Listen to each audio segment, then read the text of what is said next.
naman ako, kaya lang. Hi guys! Tuloy-tuloy yung tayo ko. Okay, Ang lupit mo! Isa kang alamat. Mga kabugris! Shout out!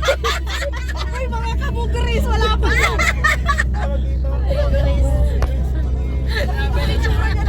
Sabi ni Sir, Parang bulok na yun. Oo, tapos ang tagal pang mawala. Alam mo kasi, Sir, ang katotohanan. Kaya ganun kasi yung kumukulo-kuloan Kaya dyan mo. ganun maamoy. Hindi, kinabukasan di pa ako nagpupub eh. Kaya Naipo na yung isang pala. araw, hindi ako umaga lang kanina, kagabi Ikaw lang. uminom ng maraming tubig. wala na. Alam mo, hindi ko kaya yung Di ba isang nagmelon, araw na nagmelon? Oo, nagmelon kami. Di ba umalis tayo ng umaga, hindi pa ako nagpupub noon. Oo. Kagabi lang ako nagpub kasi nagmelon tayo. Kaya pala, ma'am. Yun, mabigat. Binurong. Ilan taon yun, ma'am? Isang ano? Morning nagaganon talaga ako, hindi ba nga maaga, kaya Big niya lang gamot. kaya ngayon, kasi kakain ng melon. Ngayon lang nangyari. Bakit umalis ko sa may side na to, lumipat dito kasi doon tapat yung pinto eh. Nagkatawa kay Richilda na sa lubong ko, ma'am, huwag ka muna papasok. Huwag ka muna papasok, may nagpasabog sa loob. Ako naman curious, akala ko kung ano. Buti sinabi nito, huwag ka pumasok kung baon tayo ng kapatid ko. Sabi niya. Vulgar eh. Galit na galit eh. May talent ka. At talented talaga si ma'am mo. Lahat na. Singeris. Ayaw. Talkeris. Bugiris! Bugiris! Grabe. Sabi lang ganyan kayo, babawi ako. Bakit nagpaalam naman? Ang gaan sa pakiramdam mo. Pero may reaction niya sa akin. Sabi ko, sige ma'am, pumupo ka na. Hindi na.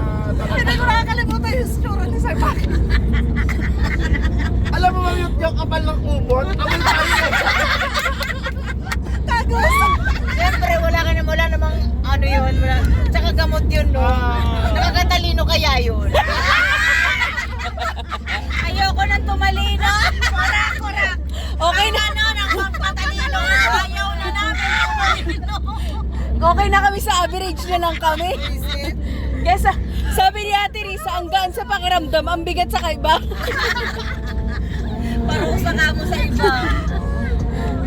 Ayaw mo nun, may na-experience kang ganun. Sa iba, kung di ka sumama, wala kang ganun. Unforgettable. Talaga hindi ko makakalimutan. Kaya naman natin, sir. Pagkagabi pa, di nakatulog dito. Hindi ko. Hanap-hanapin mo ba? Pag tinanong ko na sir, sige, ano naman ako, basta naman. Sir, iba. Sir, unang trauma ng taon. O yung ano sa dulo, wala Wala silang ideas talaga. Hindi lang pala sabihin sa magagaling ang human, pati sa pasabog. Hindi mo kinaya, mapabugris. Sabi niya ni Mama Edi, dapat pala sabi ka na sumama. Kaya pala pinapalipat ko ni Mama Edi doon. Ano ka ba? Hindi siya makaka-experience dun kung lumipad siya. Doon tahimik nila mamili sa atin, grabe. Paglabas hindi siya makatulog, hindi din ako makatulog. Okay, ni. Sabi ko, ma'am, Kamot ako ng kamot. Buti na lang kano pala nila. Nakaligtas sa bugris. Nakahiga nga ako, yung lotion inabot ko, sige akong ganun eh. Dapat alcohol. Pero wala naman ako kagabi. Hindi ko alam, hindi kumagat nga sa hisa ako, kaya Makati. Ano na tahimik kayo? Pagod na, masakit na sa bawat nakatawa.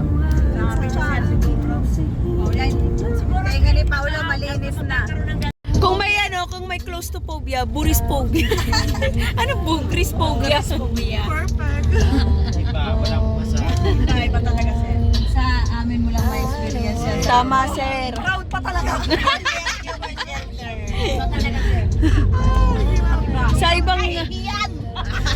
Sa ibang reality walang pabugris. Ibang kahihiyan, kaya iba. Sila kasi mga nagpapanggap eh. Hindi, tsaka ano, in reality lang to. Dapat nga sasali ako sa PBB. Ewan ko na. Walang kakwenta-kwenta. Tatawa ka na lang pinit eh. Oy, pag sumali ako sa PBB, baka palabasin agad ako ni Kuya. Oo.